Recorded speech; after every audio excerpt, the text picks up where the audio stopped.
राधे राधे। आप सभी को रमा एकादशी व्रत की ढेर सारी शुभकामनाएं। चलिए आपको सुनाते हैं रमा एकादशी व्रत की कथा। इस एकादशी के दिन अगर आप इस कथा को सुनते हैं तो आपका व्रत पूरा होता है। तो चलिए सुनते हैं। भगवान कृष्ण से युधिष्ठिर ने पूछा, कार्तिक मास में कौन सी एकादशी आती है और इसका क्या फल है? भगवान कृष्ण ने कहा, हे युधिष्ठिर, कार्तिक मास के कृष्ण पक्ष की एकादशी का नाम रमा है।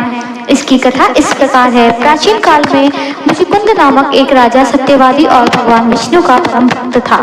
सत्यवादी राजा मुचुकुंद की एक पुत्री थी जिसका नाम चंद्रभागा था। चंद्रभागा का विवाह अन्य नगरी के राजा के पुत्र शोभन से हुआ था। राजा मुचुकुंद हर साल एकादशी का व्रत रखते थे। राजा के अलावा उनके राज्य के सभी लोग ये व्रत बड़े मन से रखते थे।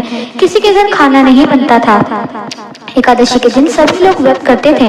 मुचुकुंद के राज्य में सभी एकादशी व्रत करते थे और उस दिन सभी निराहार रहते थे। मुचुकुंद की बेटी का पति शोभन बहुत कमजोर था। वो भूखा नहीं रह सकता था। उसे पता था कि अगर भूखा रहा तो उसके प्राण नहीं बचेंगे, लेकिन राजा का नियम सभी के लिए एक था।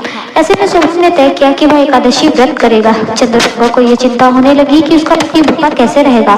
शोभन ने भगवान पर भरोसा करके व्रत कर लिया, लेकिन जैसे जैसे समय आगे बढ़ा वह भूख सहन न कर सका। सुबह पालन करने से पहले ही उसकी मृत्यु हो गई। पति की मृत्यु से चंद्रभागा बहुत दुखी हुई। शोभन को उसके एकादशी व्रत के फलस्वरूप अगले जन्म में मंदराचल पर्वत के राज्य में राज मिला। एक दिन राजा मुचुकुंद मंदराचल पर्वत पहुंचे तो उन्होंने अपने दामाद को देखा तो प्रसन्न हो गए।